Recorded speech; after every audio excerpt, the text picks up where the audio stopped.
Bonjour à toutes et à tous. Alors aujourd'hui, petite correction d'un TD de chimie sur les quantités de matière. Je te rappelle que les TD sont disponibles sur mon site poppy-science.com.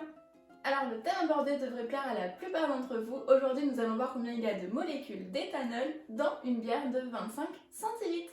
Avant de commencer, un petit rappel sur les différentes formules. Nous avons donc pour commencer grand N égale Na fois petit n, avec grand N le nombre d'entités, donc le nombre de molécules ou d'atomes, Na donc le nombre d'entités dans une mole, c'est aussi le nombre d'entités dans 12 grammes de carbone 12. Et puis petit n, le nombre de moles.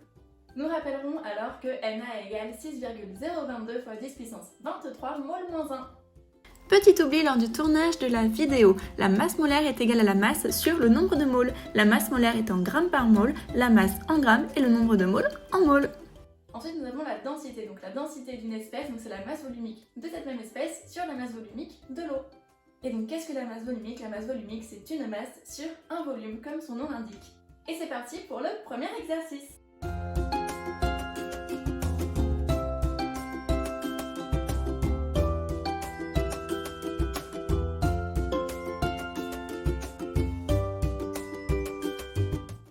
L'éthanol est un alcool de densité égale à 0,789.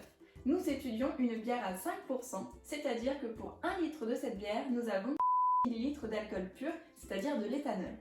Première question, quelle est la formule chimique brute de l'éthanol? Alors, dans l'éthanol, nous reconnaissons le préfixe et. Et, ça veut dire que nous avons une chaîne carbonée de 2 carbones.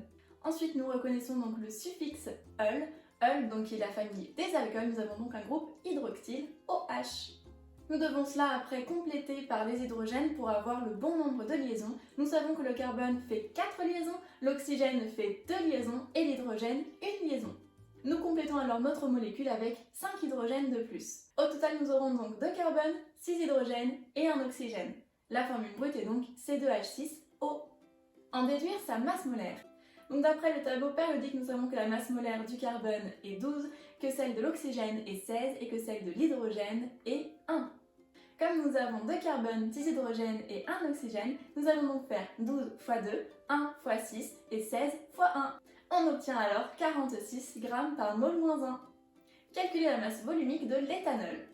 Donc nous connaissons la densité de l'éthanol, puis la masse volumique de l'eau qui est égale, je vous le rappelle, à 1000 grammes par litre.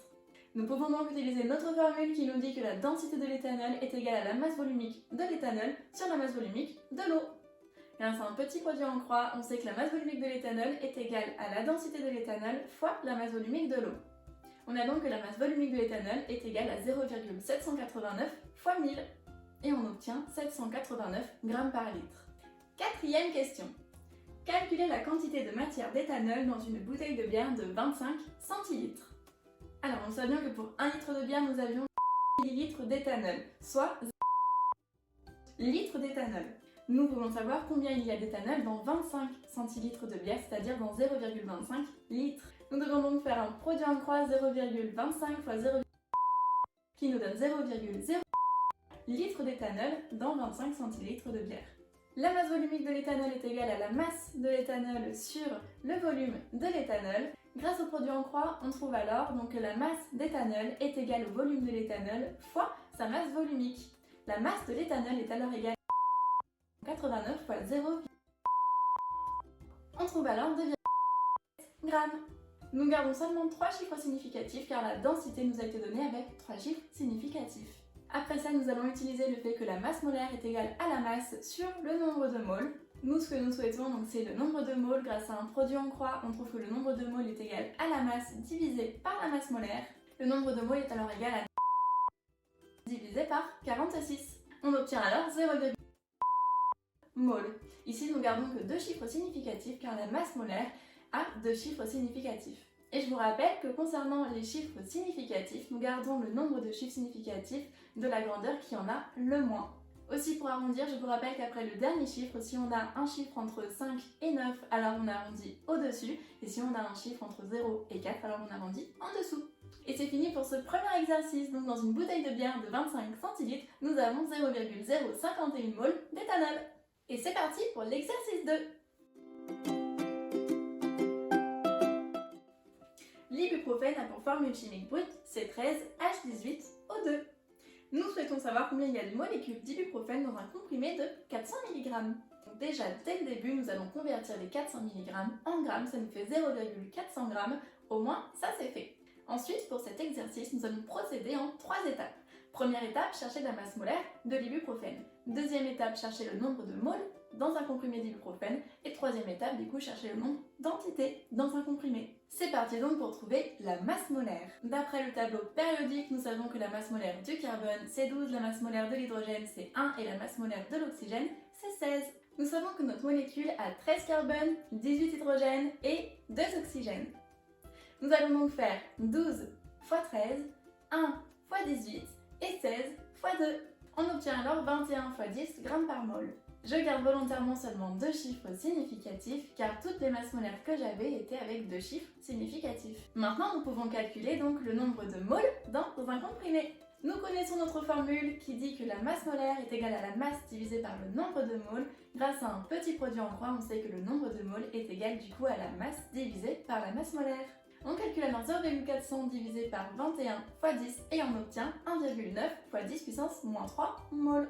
Maintenant, nous pouvons donc calculer le nombre d'entités dans un comprimé. Donc nous avons notre formule qui nous dit que le nombre d'entités est égal donc à la constante d'Avogadro, Na, fois le nombre de moles. On calcule alors 6,022 x 10 puissance 23 fois 1,9 x 10 puissance moins 3. Il y a donc 1,1 x 10 puissance 21 molécules d'ibuprofène dans un comprimé. Voilà, nous avons fini la correction donc de cet TD sur les quantités de matière. Si tu as des questions sur des exercices en maths, physique, chimie ou SVT, n'hésite pas à les poser en commentaire et je t'y répondrai. Tu peux aussi me suivre sur les réseaux sociaux, donc TikTok, Instagram, Facebook ou Twitter. Si la vidéo t'a plu et que ça a pu t'aider, n'hésite pas à liker et à partager. Je vous dis à très vite.